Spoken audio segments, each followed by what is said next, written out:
Hi guys, welcome to the channel again. My name is Vivu and you watching me on India Revs guys. आज हम बात करने वाले हैं सी सेगमेंट सेडान में प्रेजेंट दो ऐसी गाड़ियों के बारे में जो अपने सेगमेंट को काफी रूल करती है। जर्मन मैन्युफैक्चरर में जर्मन प्रेजेंस दिखाती है स्कोडा की Slavia and on the other hand अगर आप यहाँ पे देखें तो सेगमेंट किंग यानी कि होंडा सिटी। अब होंडा सिटी ने एक्चुअली वो मुकाम हासिल कर लिया पिछले 20 सालों में, क्योंकि कंटिन्यूअस 20 सालों से जो है वो होंडा की most loved car Honda city यहाँ पे रही है। एंड अब एक बेंचमार्क जो अचीव करना होता है किसी को भी इंसान को, और वो एक गाड़ी खरीदता है, तो वो वन सच कार है। On the other hand Skoda Slavia is one such car जो लोगों को या इसको मैं कहूँगा प्री जनरेशन में रैपिड आने वाली जो गाड़ी है वो लोगों को हमेशा से प्रेरित करती रही है। मास प्रोडक्शन में ये कभी भी नहीं रही है, स्कोडा रैपिड का हो या फिर स्लाविया भी ऑब्वियसली, क्योंकि ये उन लोगों के लिए बनी है जो एक्चुअली ड्राइव के शौकीन है, जिनको कार मैन्युवरेबिलिटी में शौक है और वो थोड़ा सा कार ड्राइविंग के प्लेजर को यहाँ पर लेना चाहते हैं। उन लोगों के लिए ये जर्मन गाड़ियाँ बनी होती है। सो स्टार्ट करते हैं इस वीडियो को और कंपेयर करते हैं और ब्रॉडर वे में कंपेयर करेंगे, वॉक अराउंड करेंगे, इंटीरियर की क्वालिटी जानेंगे और जानेंगे कि कौन सी एक ज़्यादा बेहतर वैल्यू फॉर मनी प्रोपोजिशन के साथ में आती है या कौन सी ज़्यादा बेटर प्रोडक्ट यहाँ पर साबित होती है। Let's just start this video. और अगर आप चैनल पे पहली बार हो तो don't forget to hit the subscribe button. चलिए स्टार्ट करते हैं। और गाइस सबसे पहले स्टार्ट करते हैं इसकी फ्रंट प्रोफाइल से। तो जैसे आपके पास में फ्रंट प्रोफाइल नजर डालोगे तो आपको क्रीसेस बहुत सारी नजर आएंगी। गाड़ी की जो ओवरऑल लुक है वो काफी अच्छा और एग्रेसिव टोन पे आपको देखने को नजर आएगा। जिस तरीके की इंजीनियरिंग की गई है और पैटर्न्स बनाए गए हैं थ्रू आउट द बॉडी, वो बहुत अच्छे लगने वाले हैं। इनफैक्ट अब तो नई जो है वो ग्रिल भी यहाँ पे आ गई है, जो कि क्रोम के साथ में अब यहाँ पर जो है वो चारों तरफ से पेरीफेरी उसकी की गई है। अगर मैं यहाँ पे बात करूँ हेडलाइट यूनिट की तो वो भी आपको जो है वो प्रोजेक्टेड मिलेंगी, बट दीज आर एलईडीज। और नीचे जो है वो एलईडी डीआरएल भी आपको ऑफर किया गया है एल शेप्ड में। साथ ही साथ आप देखेंगे यहाँ पे टर्न इंडिकेटर जो कि हेलोजन पार्ट पे रखा गया है। थोड़ा सा अगर आप नीचे चले तो यहाँ पे भी क्रोम का जो है वो आईब्रो देखने को नजर आएंगे, और साथ ही फॉग लैंप यूनिट भी जो है वो दी गई है। और थ्रू आउट अगर आप देखें तो जरूर यहाँ पे एक पैटर्न है जो इसके नीचे वाले एयर डैम में होते हुए जाएगा। तो गाइज अब हम आ चुके हैं होंडा सिटी की ओर, और जब आप होंडा सिटी की तरफ देखोगे ना तो ये नई जनरेशन होंडा के ऊपर बेस्ड फिलॉसफी जो है वो आपको लगने वाली है, जहां पर जो है वो 9 सेट ऑफ एलईडीज का इस्तेमाल किया गया है। ऊपर जो है वो एलईडी डीआरएल रनिंग आपको देखने को नजर आएगी, और नीचे जो है वो फॉग लैम्प का सेटअप है। कंप्लीटली एलईडीज इनको जो है वो रखा गया है, और ऊपर जो है वो क्रोम का इतना बड़ा पार्ट रखा गया है कि ये स्माइलिंग नेचर को जरा दर्शाता है, और बहुत ही क्लीन सा जो है वो यहाँ पे आपको डिजाइन ओवरऑल जो है वो होंडा सिटी का यहाँ पर ऑफर होता हुआ नजर आएगा। अगर बात की जाए यहाँ पे ग्रिल की तो आपको नजर आएगा कि कंपैरेटिव स्लाविया ये थोड़ी ज्यादा कवर्ड है। नीचे वाला सेक्शन के ऊपर पैटर्न्स थोड़ी कम है, लेकिन ओवरऑल एयर डैम जो है वो काफी अच्छा neat and dual tone structure में दिया गया है। और गाइज यहाँ अगर आप देखेंगे तो स्कोडा की बैजिंग है, ये बैजिंग जो है वो यूनिवर्सल होगी। अब आप स्कोडा की कोई और भी गाड़ी अगर उठा के देखेंगे तो आपको फेंडर पे ये बैजिंग जरूर ऑफर होती हुई नजर आएगी। नीचे अगर हम चलें तो यहाँ पर जो है वो जरूर मशीन कट एलॉय व्हील्स आपको ऑफर किए जाएंगे। 205/55 रेडियल 16 इंचेस के ये टायर्स हैं, जो मुझे लगता है कि डिसेंट साइज है। अगर आप इसका 1.5 ले रहे हो तो जरूर मुझे लगता है कि 215 होना चाहिए था, क्योंकि वहां पर ज्यादा ग्रिप, ज्यादा फ्रिक्शन की एक्चुअली में जरूरत पड़ती है। तो आप यहाँ पे देखेंगे वेंटिलेटेड डिस्क ब्रेक्स, और साथ ही साथ brake disc wiping is one such feature जो उस गाड़ी के अंदर एक्चुअली में दिया गया है। साइड प्रोफाइल में अगर आप यहाँ पे देखें तो टर्न इंडिकेटर इसके ओआरवीएम में ही ऑफर किया गया है। बड़ी सी क्रोम लाइनिंग जो कि विंडो के नीचे यहाँ पर होते हुए जाती है, एंड पीछे तक जो है वो इसको एक कर्वी नेचर जरूर दे देती है। यहाँ बात की जाए अगर हैंडल बार्स की तो उसके ऊपर भी क्रोम है, एंड फ्रंट वाले हैंडल बार के ऊपर आपको रिक्वेस्ट बटन में मिलता है गाइस। अब बात करते हैं इसमें आने वाली ग्राउंड क्लियरेंस की। गाइस ये ग्राउंड क्लियरेंस जो है वो 179 मिलीमीटर की ग्राउंड क्लियरेंस है, which is huge for a sedan. और ये एक्चुअली में एक ऐसी ग्राउंड क्लियरेंस है जो इसको सच में एडवांटेजेस बनाती है ओवर रेगुलर या फिर over already present C segment की गाड़ियों में, क्योंकि ये जो यहाँ पर ग्राउंड क्लियरेंस आई है ये एक्चुअली एक एसयूवी की ग्राउंड क्लियरेंस के साथ यहाँ पे लॉन्च की गई है। नो डाउट ये आपको पॉटहोल कवर्स करने में, ऐसे खड्डेदार सड़कों में या रफ रोड चलने में आपको काफी हेल्प करने वाली है। So yes, a great initiative from Skoda, ये चीज मुझे काफी अच्छी लगी। गाइज हम आ चुके हैं अभी साइड प्रोफाइल में। यहाँ आपको जो है वो वेंटिलेटेड डिस्क ब्रेक्स मिलते हैं, बट एज स्लाविया जो है वो इसके अंदर ब्रेक डिस्क बाइकिंग देती है, वो यहाँ पर नहीं ऑफर किया गया है। बट हाँ, इसके जो एलॉय व्हील्स के सेट हैं वो मुझे काफ़ी अच्छे लगे। अच्छा, एक चीज़ और है कि यहाँ पर 185 55 रेडियल 16 इंचेस के प्रोफाइल्स हैं जो स्लाविया से भी कम है एक्चुअली, और ये मुझे थोड़ा सा होंडा के लिए ना थोड़ा कंसर्निंग लगता है, क्योंकि वो अगर अपने सी सेगमेंट सेडान में भी 185 प्रोफाइल ऑफर करेंगे तो वो थोड़ा सा तकलीफ दे ज़रूर होता है, क्योंकि हायर स्पीड्स पर जब स्टेबिलिटी की बात होती है, ग्रिप आपको ज़्यादा चाहिए होता है, तो 185 जो है वो थोड़े स्किनी महसूस होने चाहिए। कंफर्ट के मामले में दीज आर गुड, उसमें कोई प्रॉब्लम नहीं है, और छोटा सेक्शन भी रखा गया है, तो उस लिहाज से मुझे लगता है कि होंडा को अपने टायर साइज के ऊपर थोड़ा काम करना चाहिए। 205 at least for C segment sedan is actually a nice dimension. LED का इस्तेमाल ओआरवीएम के ऊपर होता हुआ नजर आएगा। एंड यहाँ पर भी गाइस जो है वो क्रोम पार्ट यूज किया गया है इसके डोर पैनल पे, जो अच्छी चीज़ है। एंड रिक्वेस्ट बटन जैसे ही मैं दबाऊंगा तो ओआरवीएम जो है वो यहाँ से देखिए वो हो जाता है। लेन चेंज असिस्ट वाला जो कैमरा है एक्चुअली वो नॉट 360 डिग्री कैमरा, वो यहाँ पर ज़रूर ऑफर किया गया है। अगर मैं और पीछे पैनल की बात करूँ तो बाकी जो है वो बॉडी कलर ही रखा गया है, सिवाय बी पिलर को। बी पिलर ज़रूर ब्लैकआउट यहाँ पे किया गया है। और ये जो आप एरो शेप हमेशा से होंडा की कैरेक्टर लाइन या शोल्डर लाइन जिसको हम लोग कहते हैं, वो यहाँ पे हमेशा से जो है वो रहती ही रहती है। सो अगर मैं रियर प्रोफाइल की बात करूँ गाइस, तो यहाँ पर आपको स्कोडा की बैजिंग, स्लाविया की बैजिंग जो है वो ऑफर होती हुई नजर आएगी। एंड अगर मैं यहाँ पे बात करूँ तो बहुत से कट्स एंड कर्व्स जो है वो दिए गए हैं। एक रिक्वेस्ट बटन यहाँ पे ऑफर किया गया बूट एक्सेस करने के लिए। स्प्लिटेबल टेल लाइट यहाँ पर ऑफर की गई जो कि एलईडीज ही है, और नीचे भी अगर आप देखेंगे तो क्रोम पार्ट काफी रखा गया है, और रिफ्लेक्टर यूनिट भी यहाँ पे ऑफर की गई है। और गाइस अब रियर प्रोफाइल की जरा बात करते हैं।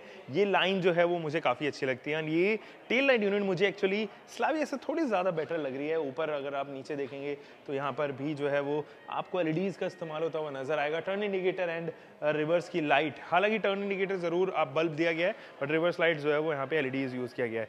ये पैटर्न जो है वो फॉलो होता है और यहाँ तक जाता है। नीचे अगर आप देखेंगे तो कोई भी डुअल टोन स्ट्रक्चर ऐसा नहीं है, बॉडी कलर ही रखा गया है इसको। एंड 4 पार्किंग सेंसर्स के साथ में एक आपको ज़रूर जो है वो यहाँ पर ऑफर होता है रिफ्लेक्टर, बड़ा सा होंडा का लोगो, होंडा सिटी का लोगो इधर, एंड IBTEC ZX वेरिएंट की बैजिंग आपको ऊपर देखने को नजर आने वाली है। थोड़ा सा और ऊपर चलोगे तो defogger unit and stop lamps आपको इधर दी गई है।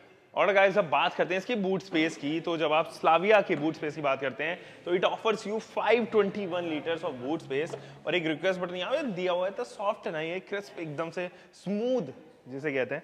यहाँ पर 521 लीटर का ये जो बूट स्पेस है अपने सेगमेंट में सबसे ज्यादा बूट स्पेस ऑफर कर रही है। यहाँ पे अगर मैं और सेगमेंट की बात करूँ तो वो इससे कम ही है। And the space management is really very nice.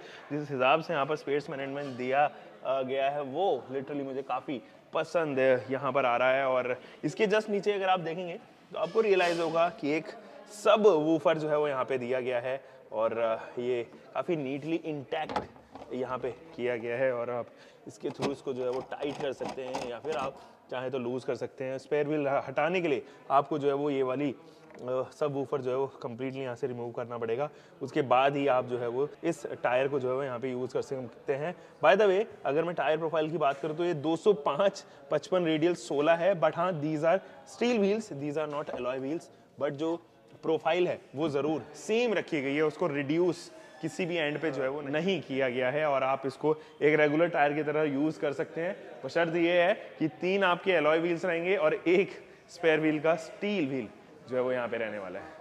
अब बात करते हैं गाइस यहाँ पर रिक्वेस्ट बटन की, तो बिल्कुल यहाँ पर पोजीशन किया गया है। एंड बूट जो है वो इसका 507 लीटर का है, जो कि तकरीबन 14 लीटर कम है स्लाविया में आने वाले बूट से। लेकिन बूट जो है वो काफ़ी नीट एंड क्लीन है, उसमें कोई प्रॉब्लम नहीं है। इल्यूमिनेशन लाइट आपको यहाँ मिलती है, एंड नीचे जो है वो आपको स्पेयर व्हील जो है वो भी आपको जो है वो एलॉय व्हील मिलता है, अनलाइक स्लाविया। स्लाविया में थोड़ा आपको स्टील व्हील मिलता है, बट डायमेंशन रिमेन सेम। अगर इधर डायमेंशंस की बात की जाए तो वो भी 185 सेक्शन के ही टायर्स यहाँ पे ऑफर करता है होंडा सिटी के अंदर। ऊपर भी अगर आप देखेंगे तो यहाँ पर भी जो है वो कवर किया गया है, बट हाँ ये थोड़ा फिर भी छोटा देखने में आपको नजर आएगा, केवल देखने में। बल्कि अगर मैं बात करूँ तो ज़्यादा अंतर इसमें और स्लाविया के बूट स्पेस में नहीं है। गाइस अगर मैं की फॉब की बात करूं तो बहुत ही सिंपल सी की फॉब है, फ्लिपेबल है, और आप इसको पॉकेट में रखिए सीधा अंदर आ जाइए, क्योंकि कीलेस एंट्री के साथ साथ इंजन स्टार्ट स्टॉप बटन भी आपको ऑफर किया गया है। स्कोडा का छोटा सा लोगो यहाँ पर जो है वो दिया गया है, तो key fob is not as impressive, but ठीक है, it gets the job done. एक रेगुलर की फॉब जैसी जो है वो यहाँ पर लगती है। गाइस अगर मैं स्टेयरिंग व्हील की बात करूं तो ये 2 स्पोक स्टेयरिंग व्हील है। क्रोम की जो फिनिशिंग है वो ऑल अक्रॉस द पेरीफेरी है। यहाँ पर आपको जो है वो बिल्कुल स्कोडा कुशाक जैसी जो है वो सेटअप दिया गया है। इनफैक्ट जो स्टेयरिंग है वो आपको स्कोडा कुशाक की ही याद दिलाएगा। यहाँ पे वॉइस असिस्ट और आप जो है वो इंफोटेनमेंट सिस्टम से रिलेटेड जो है वो स्विचेस यहाँ पर नजर आएंगे। राइट साइड में आपको जो है वो इंस्ट्रूमेंट क्लस्टर से रिलेटेड स्विचेस नजर आएंगे। बीच में स्कोडा का लोगो एंड कुछ इस तरीके का हॉर्न जो है वो यहाँ पे ऑफर किया गया है। और गाइस अब बात करते हैं इसका इंस्ट्रूमेंट क्लस्टर की, तो आपको जो है वो डायल्स यहाँ पे देखने को नजर आ रहे होंगे। ये स्पीडोमीटर का जो है वो बड़ा सा डायल, डिजिटल डायल ऑफर किया गया है। और बाकी अगर मैं नीचे की बात करूँ तो डैशबोर्ड के सिंबल्स आपको यहाँ पे प्रेजेंट होते हुए नजर आने वाले हैं। और साथ ही साथ अगर आप देखें तो यहाँ पे क्लॉक दी गई है, आउटर टेम्परेचर दिया गया है। यहाँ पे आप जो है वो क्रूज कंट्रोल के मोड्स, टेम्परेचर गॉज दिया गया है। फ्यूल गॉज आपको राइट साइड में ही देखने को नजर आने वाला है। तो बहुत सारी चीज़ें हैं जो एक्चुअली इसको काफ़ी इंटीग्रेटेड बना देता है। आप इधर से ही जो है वो इसको एक्सेस कर सकते हो। काफ़ी सारी सेटिंग जो है वो गियर डिस्प्ले या फिर चलो मैं गियर डिस्प्ले को यहाँ से अगर ऑन करूँगा तो यहाँ पर जो है वो गियर डिस्प्ले आ जाएगा। एवरेज स्पीड अगर मुझे चाहिए तो आप एवरेज स्पीड यहाँ से देख सकते हैं। और अगर आप चाहते हैं कि डिस्टेंस और या टाइम वगैरह जो है वो पता चलता रहे तो अलग अलग तरीके से आप इसको कन्फिगर एक्चुअली कर सकते हैं। गाइस की जो टच स्क्रीन है वो मुझे एक्चुअली ज़्यादा इंटरेक्टिव लगी, बड़ी भी लगती है देखने में क्योंकि हॉरिजॉन्टली माउंटेड है और ज़्यादा टेकी लगती है। हालांकि इसके अंदर जो है वो काफ़ी सारे कनेक्टेड फीचर्स आते हैं। आप यहाँ से जो है वो इसको डायरेक्ट कर सकते हो। हल्का सा, बहुत ही हल्का सा, मामूली सा लैग मैं ज़रूर कहूँगा, बट बाकी सारी चीज़ें जो है वो मुझे अच्छी लगी। एक्चुअली में इसका टच रिस्पॉन्स मुझे बेटर लग रहा है over other cars of this segment. Android auto, Apple CarPlay आपको जो है वो यहाँ पर मिलता ही है, जो सेगमेंट में आने वाली लगभग सारी गाड़ियों में मिलता है। लेकिन connected features is one such thing जो एक्चुअली में इसमें काफ़ी अच्छी तरीके से इंटीग्रेट अब करा दिया गया है। गाइज अगर मैं इस सेक्शन की बात करूँ तो आपको जो है वो ये फेदर टच वाला जो है ऑटोमेटिक क्लाइमेट कंट्रोल देखने को नजर आएगा। और इधर से आप जो है वो कंट्रोल कर सकते हो। तो ये फेदर टच जो है ना इतना ज़्यादा प्रैक्टिकल एक्चुअली नहीं होता कंपैरेटिव फिजिकल बटन्स के। तो अगर फिजिकल बटन होते तो ज़रूर मैं थोड़ा ज़्यादा खुश होता। इस वाले सेक्शन से अगर आप देखेंगे तो lock unlock, idol start stop और वेंटिलेटेड सीट्स यहाँ पर ऑफर की गई हैं, जिनके 2 स्टेप वेंटिलेटेड सीट्स के दिए गए हैं, 3 के बजाय 2 दिए गए हैं। ओवरऑल मुझे ये वाला जो सेक्शन है वो एक्चुअली में काफ़ी अच्छा यहाँ पर लग रहा है। स्पेस वगैरह दी गई है, आप फ़ोन वगैरह यहाँ पे रख सकते हैं। वायरलेस जो है वो आपको चार्जिंग सेक्शन यहाँ पर देखने को नजर आएंगे। गाइस यहाँ पर आने वाला जो डैशबोर्ड पैनल है वो मुझे काफ़ी अच्छा लग रहा है। इनफैक्ट जो प्लास्टिक क्वालिटी है वो भी ठीक है। कहीं पर ज़रूर जो है वो ब्रिटल नॉइस आपको देखने को नजर आएगी, जो एक्चुअली में स्टैंडर्ड्स मैच नहीं करती है स्कोडा के पुराने वाली जनरेशन आने वाली जितनी भी गाड़ियाँ हैं उससे। और यहाँ पे बड़ा सा जो है वो कूल्ड ग्लव बॉक्स दिया गया है और ये लिटरली काफ़ी बड़ा है। इसमें सामान वगैरह आप इजीली पैक कर सकते हो। IRVM भी जो है वो आपको ऑटोमेटिक मिलता है, साथ ही साथ ये सीमलेस भी है और अच्छा लगता है देखने में। यहाँ पर जो बटन्स दिए गए हैं वो एक्चुअली स्कोडा लेवल को इतना ज़्यादा मीट नहीं करते हैं, बट ठीक है। यहाँ पर जो है वो LEDs वगैरह दिए गए हैं और इनका ऑपरेशन में थोड़ा सा बस आपको लगेगा कि हाँ थोड़े से हार्ड जो है वो ज़रूर यहाँ पर दिए गए, बट ओवरऑल ये अच्छे लग रहे हैं। गाइज अगर मैं सीटिंग सेक्शन की बात करूं तो यहाँ पर जो है वो लेदरेट टच दिया गया है और जिन सीट्स पे मैं एक्चुअली बैठा हूँ वो मुझे काफ़ी ग्रैब करके बैठी हुई। तो जब आप हाई स्पीड्स पर टर्न ले रहे होंगे तो ये काफ़ी कंफर्टेबल आपको महसूस कराएगी और आपके ड्राइविंग प्लेजर को जो है वो ज़रूर बना के रखेंगे। ऑन द अदर हैंड अगर आप इसको लॉन्ग रन पे यूज़ कर रहे हो या डेली यूज़ कर रहे हो तकरीबन 50-60 किलोमीटर के लिए, तब तो कोई समस्या नहीं है। जब आप लॉन्ग पे चल रहे हो तो ये ऑलमोस्ट 300-400 किलोमीटर अगर आप नॉन स्टॉप चला रहे हो तो ये आपके बम को जो है वो कभी भी हर्ट नहीं करने वाली, क्योंकि इनका कुशन पैडिंग एक्चुअली में इतनी होनी चाहिए उतनी यहाँ पर सफिशिएंटली ऐड की गई है।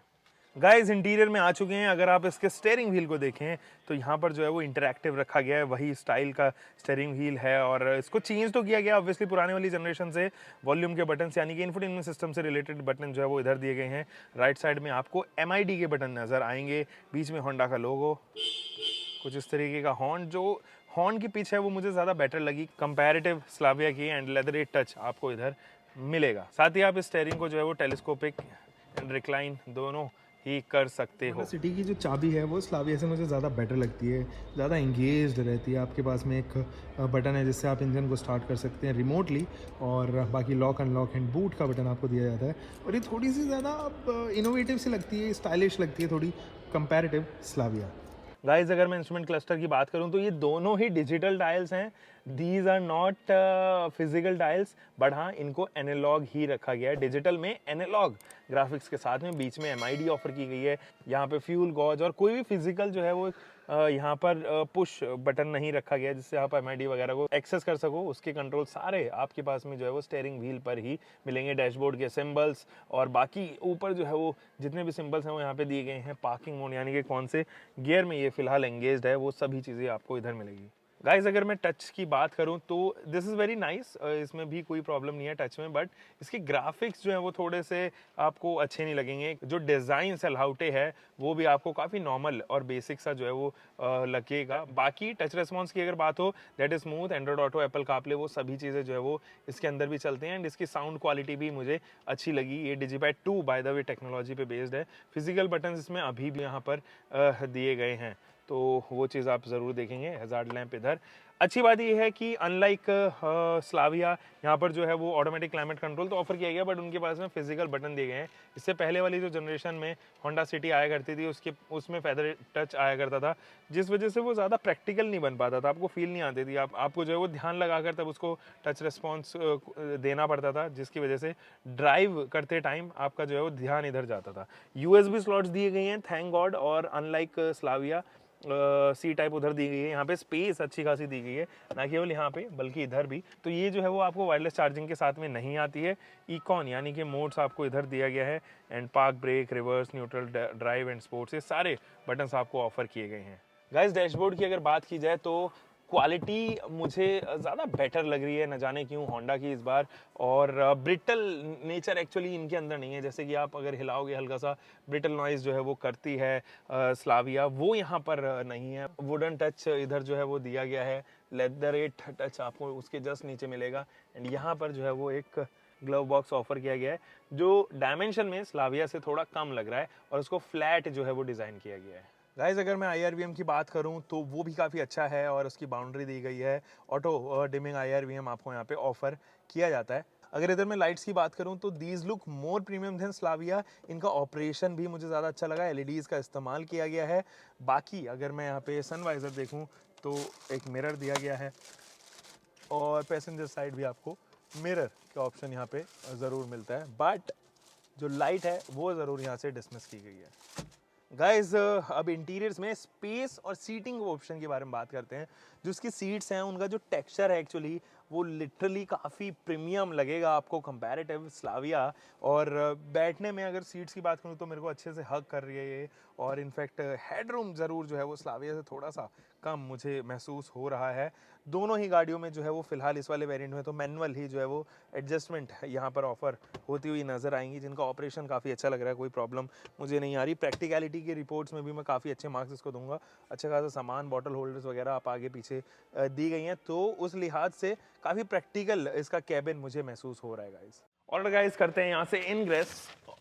ओके, तो ये देखिए अगर मैं यहाँ पे नी रूम की बात करूँ तो काफ़ी सफिशिएंट क्या, काफ़ी अच्छा नी रूम मैं यहाँ पे कहूँगा। इनफैक्ट लेग रूम भी इसका जो है वो काफ़ी अच्छा है गाइस। अगर मैं हेड रूम की बात करूँ तो वो ज़रूर मेरे को तकरीबन 4 से 5 इंचेस का मिल रहा है। मेरी 4 उंगलियाँ एक्चुअली में यहाँ पे आ जा रही हैं। पीछे भी जो है वो आपको डेडिकेटेड बटन्स दिए गए हैं, और इनका ऑपरेशन जो है वो हल्का सा हार्ड मुझे यहाँ पे लग रहा है। बाकी शोल्डर रूम की बात करूँ तो अच्छा खासा शोल्डर रूम मिलता है, और यहाँ पर जो है वो एक आर्म रेस्ट मिल जाता है जो कि एक्चुअली बॉटल होल्डर्स के साथ में या कैन होल्डर्स के साथ में आता है। अंडर थाई सपोर्ट भी अच्छा है। एक जो है वो डेडिकेटेड लीव दी गई है ताकि आप अपना जो है वो यहाँ पर फ़ोन वगैरह रख सकें, और अलग से एक बड़ी लीव दी गई है। ये ज़रूर AC वेंट जो है वो आप कंट्रोल नहीं कर सकते, जो ब्लोवर आगे सेट है वही आप यहाँ पर सेट करेंगे, वही जो है वो उसी स्पीड से ब्लो जो है वो यहाँ पर भी करेगा। C टाइप केबल ज़रूर आपको यहाँ पर दिए गए हैं। अब ये इसकी जगह अगर USB टाइप होता वो ज़्यादा बेटर एक्चुअली में रहते, क्योंकि दोनों ही C टाइप हैं, और आगे भी जो है वो C टाइप ही ऑफर किए गए हैं, जो कि थोड़ा सा ahead of time actually Skoda यहाँ पे चल रही है। एनीवे अभी ओवरऑल अगर मैं बात करूँ स्पेस की तो मुझे लगता है कि इसमें स्पेस काफ़ी अच्छा है। गाइस फिलहाल हम लोग आ चुके हैं इसके इंटीरियर्स में, और यहाँ पे नी रूम देखिए गाइस, गजब की नी रूम है। इनफैक्ट अगर मैं हेडरूम की बात करूँ तो it's almost same. 5 foot 10 inch मेरी हाइट है, तो बिल्कुल बराबर है जितना स्लाविया यहाँ पर ऑफर करती है। Grab rail with coat hook, ये दोनों चीज़ें दी गई हैं, बट जो लेग रूम है ना, लेग रूम अगर मैं बात करूं, उसको एक इंक्लिनेशन दिया गया है। तो ये देखिए, तो जिस लिहाज से मैं अपने पैर पुटअप कर पा रहा हूँ, तो उनके पास उसमें एक इंक्लिनेशन है जो स्लाविया में नहीं है, वो फ्लैट बॉटम है, वो ज़रूर एडवांटेजेस यहाँ पे हो जाता है। अच्छा, मज़े की बात ये है कि यहाँ पर जो एसी वेंट्स दिए गए हैं वो ब्लोअर कंट्रोल्स के साथ में एटलीस्ट है, जो स्लाविया में मिसिंग है।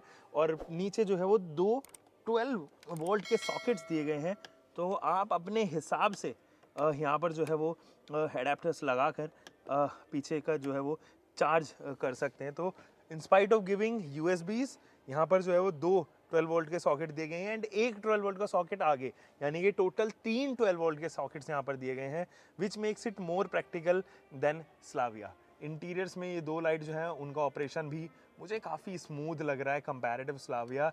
तो नो डाउट हल्की सी जो मटेरियल की क्वालिटी है, जिस तरीके की ऑपरेशन है, जिस तरीके से इनको फिट इन किया गया है, वो कहीं ना कहीं मुझे स्लाविया से ज़्यादा बेटर महसूस करा पा रहा है। और अगर मैं यहाँ पे बात करूँ तो ये आर्म रेस्ट ज़रूर, हमेशा से होंडा के आर्म रेस्ट में शिकायत है कि वो एक लेवल पे आके रुकते नहीं हैं, वो हमेशा से ले डाउन हो जाते हैं सीट के ऊपर। ये हमेशा अमेज में भी हुआ है, होंडा सिटी की पुरानी जनरेशन में भी हुआ है, नई जनरेशन में हुआ है, सिविक में भी हुआ है। तो इसके ऊपर थोड़ा सा काम करना चाहिए, इसकी पोजीशन थोड़ी सी ऊपर होनी चाहिए ताकि ये एग्जैक्ट पोजीशन पे जो है वो रुक सके, वरना ये सीट पे ही जाके जो है वो रुकता है। तो कोई स्टॉपर यहाँ जो है वो नहीं लगाया गया है। बट एनीवे, अब बात कर लेते हैं हेडरेस्ट की। ये जो हेडरेस्ट हैं वो आपको नज़र आएंगे कि फिक्स्ड हैं, और जब मैं इनके ऊपर रखता हूँ तो अगर मुझे चाहिए छोटा करना है, वो चीज़ मेरे पास फ्रीडम नहीं है। बट इनका कुशन और इनका प्रीमियम नेचर जो है वो इनको आउट ऑफ द बॉक्स ज़रूर बनाता है। स्पेशली फ्रंट वाले जो हेडरेस्ट्स हैं, इनको अगर आप देखोगे तो इनका डिज़ाइन इतना ऑसम सा लगेगा, आपको लगेगा कि यार मतलब किसी प्रीमियम सी गाड़ी में मैं बैठा हूँ जो इस बजट की एक्चुअली नहीं है, वो ज़रूर है। केबिन के मामले में मैं ज़रूर कहूँगा कि Honda city deserves better marks over Slavia, but on the other hand Slavia offers you way more features than Honda City, और उसका सच में मुझे सेफ्टी एस्पेक्ट्स काफ़ी अच्छे लगते हैं स्लाविया के। उसके अंदर कुछ ऐसे सेफ्टी फीचर्स हैं जो स्टैंडर्ड आते हैं। Let just discuss safety features now. Guys, Skoda Slavia actually मुझे सेफ्टी के पैरामीटर्स पे ज़्यादा बेटर लग रही है इसके कंपटीशन से। क्यों? क्योंकि इसके अंदर आते हैं बहुत सारे ऐसे सेफ्टी फीचर्स, और उनमें से तो कुछ स्टैंडर्ड दिए गए हैं guys. Electronic differential locking system, motor slip regulation जो कि स्टैंडर्ड है, और साथ ही साथ पार्क डिस्टेंस कंट्रोल, वो भी स्टैंडर्ड अक्रॉस ऑल वेरिएंट है। एंटी थेफ्ट अलार्म तो सभी के पास में होता है। ट्रैक्शन कंट्रोल सिस्टम भी जो है वो आपको यहाँ पे मिलता है, जो कि स्टैंडर्ड है all across the variant. Brake disc wiping is also standard. इसके बाद में मल्टीपल कोलिजन ब्रेक आपको यहाँ पर मिलता है। Electronic stability control, tyre pressure monitoring system, hill hold control और एबीएस जैसे पैकेज के साथ में ये अपने सेगमेंट में सबसे ज़्यादा सेफ्टी फीचर्स प्रोवाइड करने वाली गाड़ी यहाँ पे बन जाती है। हालांकि अभी तक जो है वो क्रैश टेस्ट रेटिंग इस गाड़ी की नहीं आई है, सो वी कैन नॉट जज on the number of marks it will be getting in global NCAP, और एशियन एनकैप में भी इसको जो है वो कुछ अभी कुछ भी अपडेट्स एक्चुअली क्रैश टेस्ट के ऊपर नहीं है। गाइस, बात करते हैं यहाँ पे स्कोडा स्लाविया के इंजन ऑप्शन की। यहाँ पर दो इंजन ऑप्शन आपको यहाँ पे मिल रहे हैं। हालांकि फ्यूल टाइप जो है वो केवल पेट्रोल पे ये लिमिटेड है। 1.0 लीटर का जो पेट्रोल इंजन है इसका वो 3 सिलेंडर इंजन है, और वो तकरीबन 115 पीएस की पावर प्रोड्यूस करता है, 178 न्यूटन मीटर का टॉर्क। इसके अंदर जो इंजन आ रहा है ये एक 1.5 लीटर का इंजन है जो फिलहाल प्रेजेंट इंजन है, और ये 4 सिलेंडर इंजन है जो कि एक्टिव सिलेंडर डीएक्टिवेशन टेक्नोलॉजी के साथ में आता है, जो इसको अपने सेगमेंट में ज़्यादा फ्यूल एफिशिएंट एक्चुअली बना देगा ऑन प्रैक्टिकलिटी। यानी कि अगर आप दिन भर चला रहे हो इसको और आपको पावर फिगर्स की इतनी ज़्यादा जरूरत नहीं है, तो ये ऑटोमेटिकली जो है वो 2 सिलेंडर कट डाउन कर देगा। यहाँ पर अगर मैं ट्रांसमिशन की बात करूँ तो 6 स्पीड मैनुअल ट्रांसमिशन यहाँ पे आता है, और साथ ही साथ आपको एक 6 स्पीड टॉर्क कन्वर्टर यूनिट दी जाती है। अब मैं टॉर्क कन्वर्टर यूनिट को ज़रूर थोड़ा सा प्रायोरिटाइज कर देता हूँ ओवर सीवीटी जो कि होंडा सिटी में ऑफर करती है। क्यों? क्योंकि सीवीटी के अंदर जो है वो थोड़ा सा रबर बैंड इफेक्ट आ जाता है, जिस लिहाज से वो आपको इरिटेट कर सकती है क्विक एक्सेलरेशन में, और वो हायर आरपीएम्स लाउडी भी होती हैं। On the other and torque converter unit थोड़ा सा जो है वो हीट ज़्यादा प्रोड्यूस करते हैं, जिस वजह से इनकी मेंटेनेंस कॉस्ट हल्की सी ज़्यादा आती है।